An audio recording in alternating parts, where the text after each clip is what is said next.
everybody. Today it's Christine again with the Co-Living Show, and we have Magdalena Sartori on from the Assemblage in New York City, which super thrilled to get her on. It's an amazing, amazing concept. I have yet to visit personally, but definitely next time I'm in NYC, I'll be there. We have people actually live in our concept that have been there to events, and it's just an amazing place. She's actually a trained architect and developer, and she is all about managing their brand and creating and designing through the realm of feelings and the unseen, which we'll definitely tap into, to make spaces that bring people together in community and allow them to be their highest version of themselves. So we'll launch right into it. Thank you so much, Magdalena, for coming on the show today for the Co-Living Code. So yeah, let's go ahead and talk about, I know you guys started, the Assemblage started in 2017, correct?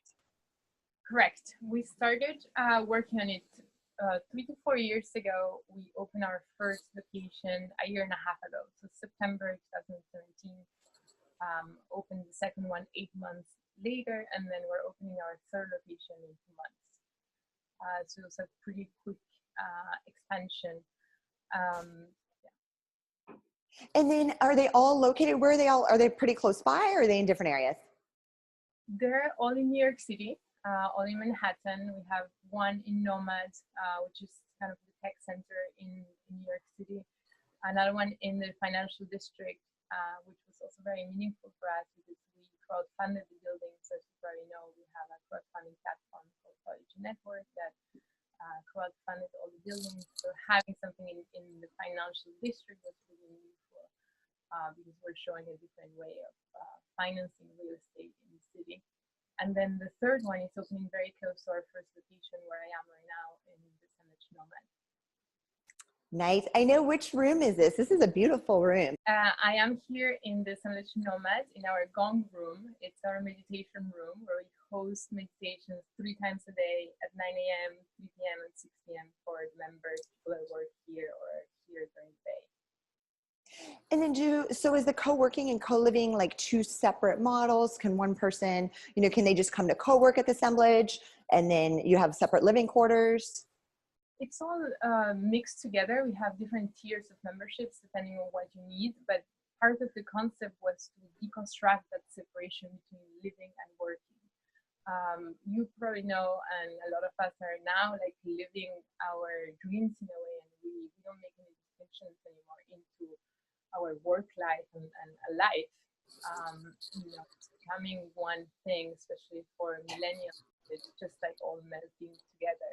So we wanted to address that and create a place where you can just be, work, live, eat, meditate, just do everything in one space. It's like it's a place that feels more home than home itself. I love that. And then let's dive into what you really help create, like the essence, the ethos of the Assemblage. Like you said, like in your bio, you help create the unseen. Like, can you go into detail about how you guys maybe go a little deeper on that, how you guys do that? Yeah, so our general mission is for everyone that works here and is here is to help raise consciousness on the planet, and where it's a peaceful moment of evolution where we can extinguish ourselves on the planet or just evolve into something else, something bigger than ourselves. And so a lot of the ethos is around reconnecting us with the planet. So we work a lot with biophilia, which is a concept that says that human beings lost connection with other living systems. We have a lot of plants in the space so that you unconsciously start reconnecting with other living systems. We work with indigenous tribes that produce a lot of our furniture that's in the space, and again, like unconsciously bringing in that wisdom that is lost in our civilization, and everything in the space is designed in a way where you would feel good and feel more connected. And you may not acknowledge it because it's nothing that you can see. I always say it's probably not the prettiest place in New York City, but most people feel good in it. And you feel better in places that may be beautiful to the eyes, but there's something about the place that just like makes people feel more connected with themselves and with the universe. First, I was managing director of the company for the first 2 years. I built the initial team. I built brand, the concept, with my partner Rodrigo, who owns the crowdfunding platform that funded us. And yeah, we built the team from day zero. The right people started showing up at the right time. And we always say that everyone that joined in a way is like sharing the dream and the mission for themselves. So everyone is here fulfilling their own mission in a way. And then do most of the members, were they already living in New York, or are they coming from all over the world? Like, what's your demographic made up of? So we opened our first building, had no co-living, so it's just co-working and social spaces. So it's mostly New York City people. With our second building, with the co-living space, and we started seeing more members that maybe live in California or in Miami and need a place to stay when they're here, so they spend 2 or 3 weeks a month here. But our co-living is very mixed. We have everything from tourists from all over the place to people, families that are living there and just love the lifestyle. What's the bare minimum stay that they can do there? 1 night, our hotel, and half our extended stay. So you can have 1 night, 1 week, 1 month, 1 year. It's very flexible, and I think that's been really amazing for building the community and the space, is that we have all types of people, and it creates a beautiful mix of people that may normally not even cross paths.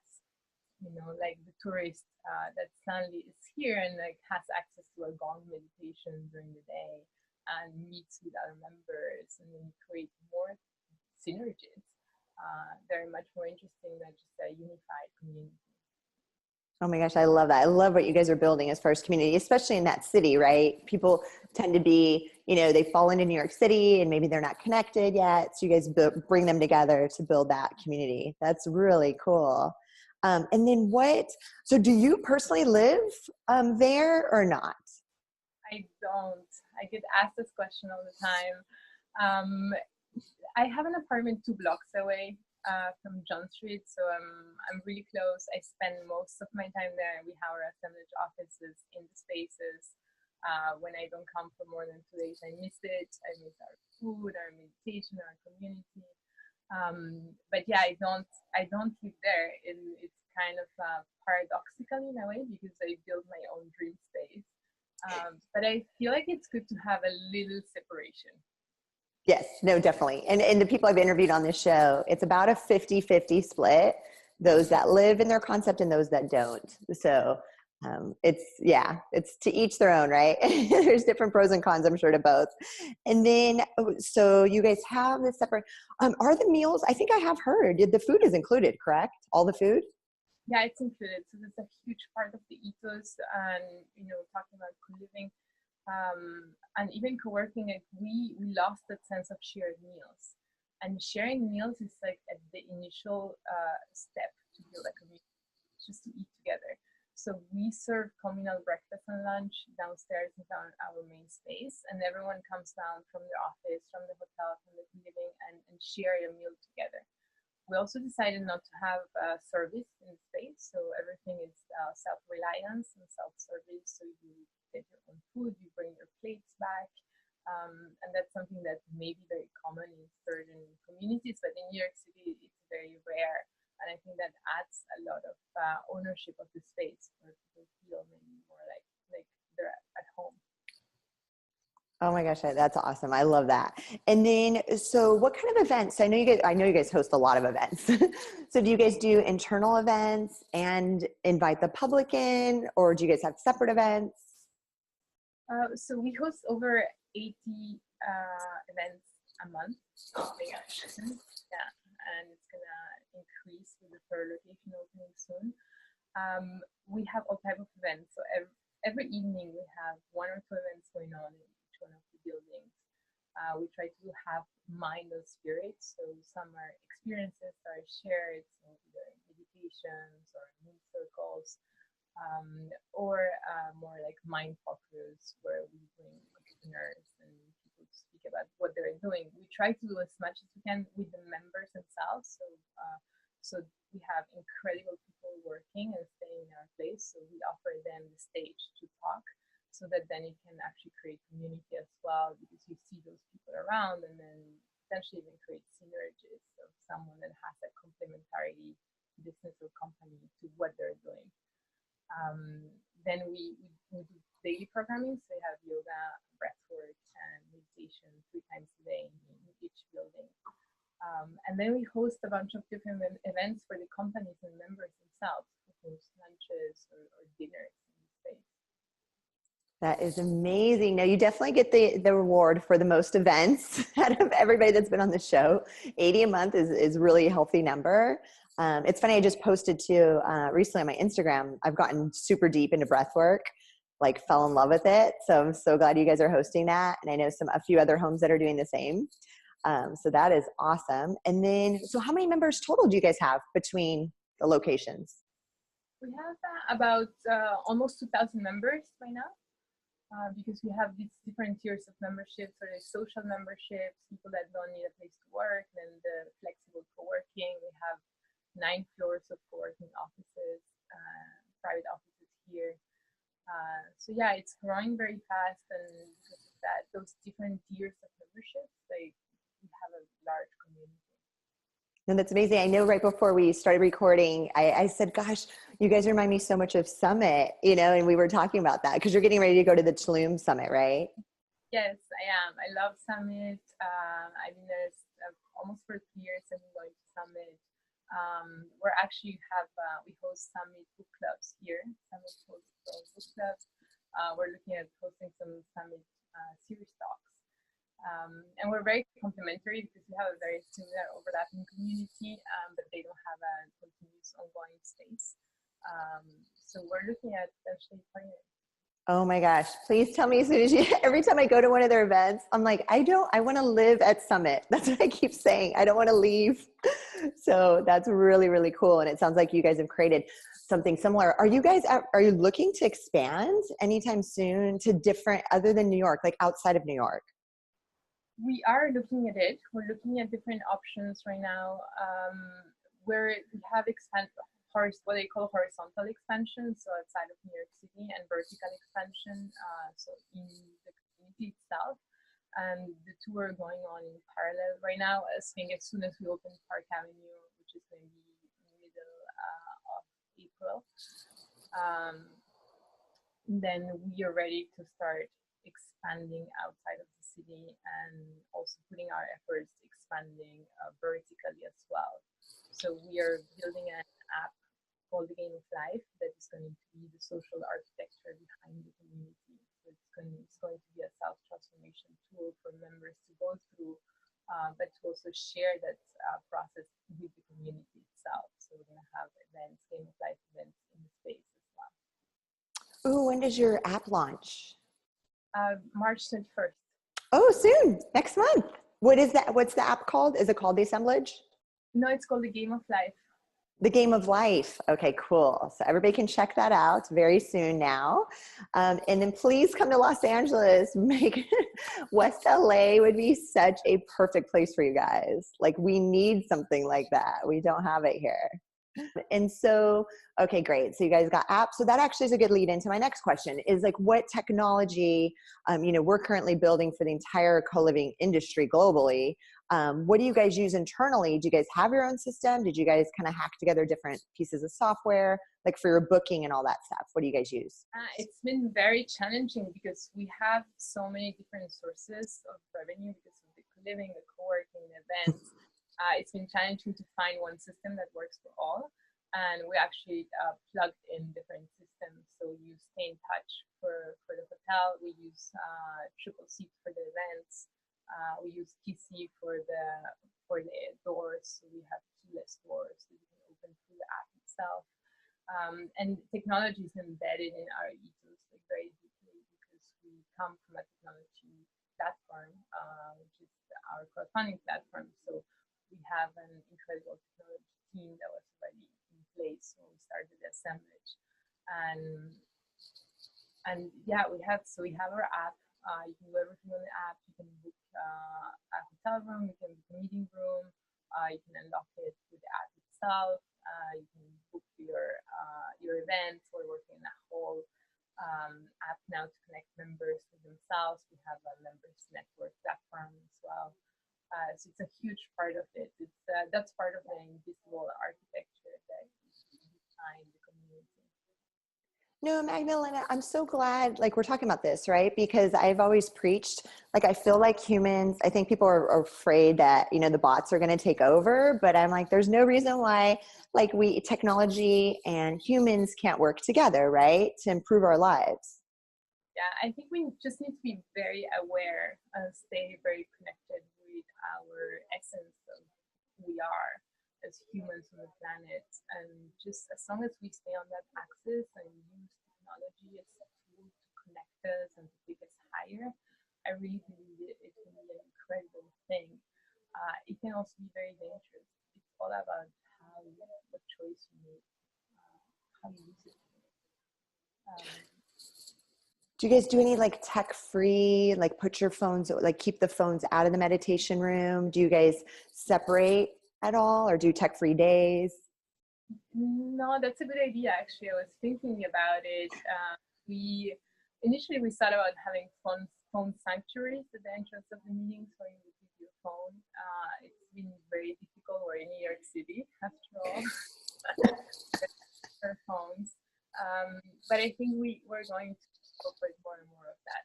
I think it's important. I was a member of Soho House for a long time, and it's very annoying that you phone. So I think it's more about, instead of putting limits to the community, just like making people aware so that they can choose how to use it. I like you said phone sanctuary. Put it in the phone sanctuary when you enter. See, I love that. You come up with the perfect terminology and then people will want to do it. No. For authorities, so I'd rather just make people more aware of how they use it and educate people instead of telling them you cannot use the phone. Yeah. No, you're right. You're right. Because everybody's adults, so they can choose. But no, there's a place I just went to. It's called Unplugged Meditation here in there's one in Santa Monica and there's one in Hollywood. And they literally take your phone when you walk in the door and they have all these chargers. So there was like 30 iPhones being charged. They charge it for you while you're in the meditation room. But I thought that was really unique. Like it was nice not to have that energy, because I believe that you probably shouldn't have that energy in a meditation room, to be honest. Yeah, totally. And we're actually looking at having Wi-Fi and network blockers in our meditation room, because we don't realize how much pollution there is, like electromagnetic pollution in spaces. And especially here in New York, there's a lot of that. So I would love to start creating those zones with no electromagnetic waves, especially when we're meditating. And so like thinking about the future, like how do you guys for 2000, because you guys have an aggressive growth plan, it sounds like, which is great and so exciting. And I'm like rooting for you guys all the time. How many members? Do you guys have 2,000 members now? Like, what do you guys forecast, by the end of 2019? Well, it's difficult to say because we are launching the app and we're going to start doing virtual memberships as well. So, our target is about 1 million users in the next years. So it's, like you said, it's an aggressive plan. We have so many different tiers. So we have the virtual membership and the spaces themselves, but also people that use the space and may be using other spaces to work from. That said, the plan is to, right now that we have those 3 buildings in New York City, to really start creating ways for the community to connect with each other and to become a real community. Because you can share space, but that's not enough. And we realize we need tools to bring people together and to enhance the synergies that can happen in the space. It's potentiate the synchronicity. Awesome. And then this is the question I ask everybody. It is my last question. As far as co-living, so again, taking just the co-living piece of what you guys do, where do you see that as an industry in the next 5, 10, 20 years? Well, I definitely think it's the future. I think we're going back to tribal bonds. I think are getting out of our own isolation loops of like living by ourselves in a space, or even the nuclear family itself, the whole concept of isolating your kids from other people that may also be able to educate them or bring pieces of education. I think we're going back to living in a tribe. I think that's who we are, and it's in a way humanity remembering who it is, and its core essence of the social beings and tribal beings. I do think that in the future, in the near future, we're going to see a lot of different models, and I think they're all going to work in a way because we're going to need different experiences, and then we need to embrace our own individuality as well, and just choose what fits us better. So I see us as evolving different tribes that may have similar but distinctual values, and then you're going to be able to kind of pick and choose what works for you. I love it. That is a perfect place to end on. Thank you so much for your time. And I promise next time I'm in New York City, I am definitely going to stay there. I will probably not want to leave until it gets cold. Unless it's cold, then I'll come back to California. Stay with us. Yes. Thank you. Have a great rest of your day. Bye. Bye.